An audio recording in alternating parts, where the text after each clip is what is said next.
जय हिंद। स्वागत है आपका लर्निंग एंड लीडिंग चैनल में। तो मैंने आपसे कहा था कि साइंस मैथ्स के लिए मैं आपके लिए एक स्पेसिफिक वीडियो लेके आऊँगा जहाँ पे मैं आपसे डिटेल डिस्कस करूँगा सिलेबस को लेके कि वहाँ पे आपका क्या सेफ स्कोर रह सकता है। ठीक है, तो आप एक तो ये करेक्शन यहाँ पे कर लेना, ये जो मैंने पहले स्नैपशॉट लिया था ये शायद थोड़ा गलत हो गया था।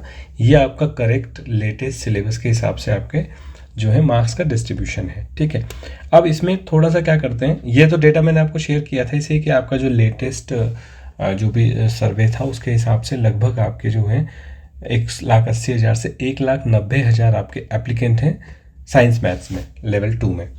तो लगभग आपका जो रेशियो बन के आता है वो 1.25 का बन के आता है, जो भी आपके सीट्स हैं उसके हिसाब से, यानी 25 जने जो हैं 25 फॉर्म है आपके एक सीट पे कंपटीशन है। ठीक है, अब बात करते हैं, थोड़ा सा स्प्लिट करते हैं। ठीक है, स्प्लिट करते हैं सबसे पहले इन 120 140 मार्क्स को। देखो मैं क्या इसमें तरीका बता रहा हूँ आपको जो सेफ स्कोर डिराइव करने का, वो मैं आपको बताने वाला हूँ यहाँ पे। आपको सही लगे तो आप लॉजिकली लगे तो आप उसको मान के चलना कि वो आपका एक तरीका है सेफ स्कोर डिराइव करने का। आपके 30 क्वेश्चन साइंस के आएंगे, 30 क्वेश्चन मैथ्स के आएंगे और 5-5 आपके उसमें से आपके शैक्षणिक रीति विज्ञान के होंगे। ठीक है, ये आपका बनता है कितना, 35 2 70, 70 इंटू आपका 2, ये आपके 140 मार्क्स टोटल बनते हैं इसमें से। ठीक है, नॉर्मली आप ये मान के चलो कि सब्जेक्ट के जो सवाल होते हैं, सब्जेक्ट में अगर आपका कोई स्ट्रॉन्ग होल्ड है तो सब्जेक्ट में आपके गलत नहीं होते हैं सवाल। तो आपके 30 में से ऐसे होंगे कई सारे स्टूडेंट जो सवाल को गलत नहीं करेंगे, लेकिन क्योंकि नेगेटिव मार्किंग है तो डेफिनेटली एक साइड रहता है कि कहीं ना कहीं आपके पूरे मार्क्स आने के चांसेस कम हैं। तो मेरे हिसाब से जो प्रीवियस अभी तक पेपर हैं उनमें जो भी मार्क्स का डिस्ट्रीब्यूशन रहा है, मेरे हिसाब से आपका जो मार्क्स बनेगा वो लगभग आप मान के चलो कि आपका ये जो है 30-60 यानी कि जो 120 हैं इसमें से मिनिमम मार्क्स 70 तो आएंगे, और हाईएस्ट जो इंटेलिजेंट बच्चे हैं जिनका स्कोर अच्छा होल्ड है सब्जेक्ट में, वो 110 तक भी मार्क्स लेके आ सकते हैं। उसके बाद अगर मैं बात करूं 20 मार्क्स का जो आपका रीति विज्ञान का जो पार्ट होगा, वो थोड़ा सा क्योंकि पेडागोजी से रिलेटेड ही होता है, वो थोड़ा सा ईजी होता है, तो उसमें जो मार्क्स होंगे वो लगभग मेरा मानना है कि 12 मार्क्स आप मिनिमम मान लो, 18 मार्क्स आपके जो हैं ज़्यादा स्टूडेंट्स लेके आएंगे जो जिनका स्ट्रॉन्ग होल्ड है, जब मैं कहूँ कि जो इंटेलिजेंट है। और ये कुछ नंबर्स होते हैं डेफिनेटली, हर एप्लीकेंट फॉर्म में कुछ ऐसे स्टूडेंट्स होते हैं जो ज़्यादा मार्क्स लेके आते हैं। तो अगर आप यहाँ से देखोगे तो आपका 82 नंबर बनता है मिनिमम में, और 128 आपके हाईएस्ट मार्क्स आ सकते हैं। ठीक है, ये बना आपका किसका, आपका जो है बना किसका, सब्जेक्ट का। तो 140 नंबर का हमने बना लिया, ये आपके मार्क्स की रेंज रहने वाली है। और इसका जो डेरिवेशन है वो कहाँ से है, अभी तक जो भी एग्जाम्स में मार्क्स आए हैं, इवन प्रीवियस रीट के मार्क्स भी जो भी हमने कलेक्ट किए थे स्टूडेंट्स के, उससे आइडिया लगता है कि कितने हाईएस्ट मार्क्स आते हैं और कितने लोवेस्ट मार्क्स आते हैं। तो वो एक रेंज आपकी यहाँ से बनती है। उसके बाद बात करें अगर हम राजस्थान वाला जो जीके वाला पोर्शन है, वो आपका लगभग 130 मार्क का पोर्शन है। दोनों को मैं कंबाइन मान लेता हूँ, जो आपका स्टैटिक जीके है और जो आपका हिस्ट्री और ज्योग्राफी और वो वाला जो टॉपिक है उसको कंबाइंड 130 का मान लेते हैं। तो उसमें अगर मैं देखूं तो वो क्योंकि थोड़ा सा टफ पोर्शन होता है, डेफिनेटली आप उसमें यूँ नहीं कह सकते कि आप उसमें पूरे में से पूरे मार्क्स ला सकते हो मेरे हिसाब से, क्योंकि अब इस रीट में वो लोग भी एग्ज़ाम देंगे जो सेकेंड ग्रेड की तैयारी कर रहे थे, या फिर क्योंकि उन शुरू से ही उनको जो है जीके वगैरह का ऑलरेडी काफ़ी नॉलेज होती है। तो इसमें जो मेरे हिसाब से मिनिमम मार्क्स रहने वाले हैं 60, और हाईएस्ट इसमें आपके 105 तक स्टूडेंट ला सकता है। 130 में से 105 काफ़ी अच्छे मार्क्स हैं, क्योंकि जीके में मार्क्स आते नहीं हैं नॉर्मली। जीके मैथ साइंस की तरह नहीं होता है कि आप पूरे में से पूरे मार्क्स लिया है। ठीक है, तो ये आपका लगभग बनेगा रेंज ये वाला। ठीक है, उसके बाद बात करूँ मैं तीसरा, तो आता है आपका पेडागोजी।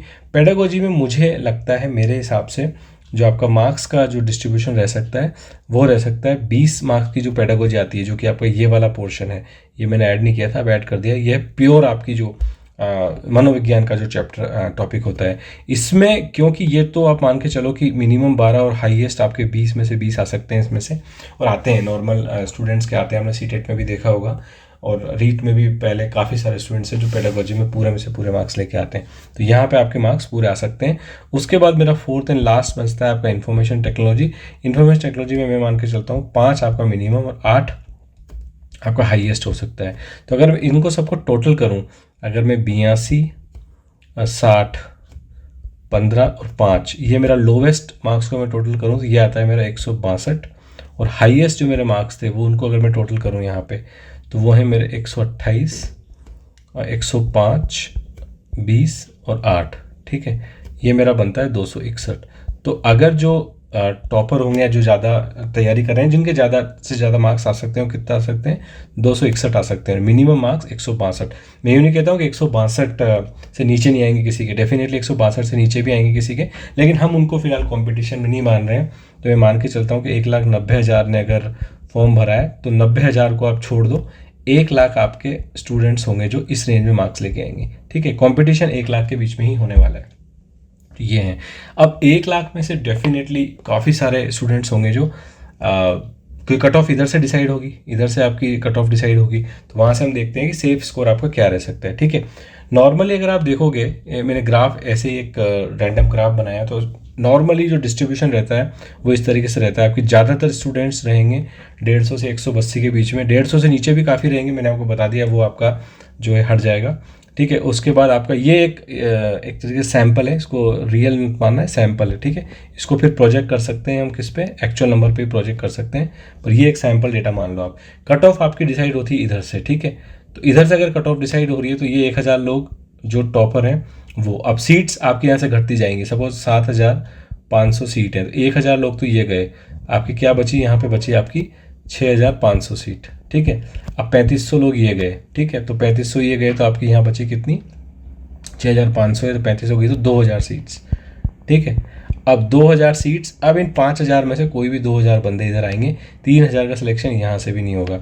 यानी कि इस वाली रेंज में से अगर मैं देखूँ 180 से लेके 240 प्लस वाले तो हो ही गए सिलेक्शन, इसमें से भी जो हैं 2,000 बच्चे ऐसे हैं जिनका सिलेक्शन होगा, और लगभग 2,000-3,000 बच्चों का सिलेक्शन नहीं होगा, ठीक है। तो ये हमारी एक रेंज, हमारा डेटा ये आ गया। तो अब हमारे पास टोटल जो रेंज है वो है 162 से 261, मैंने आपको पूरी बताई थी। अगर आप इसका एवरेज लोगे तो आएगी 211।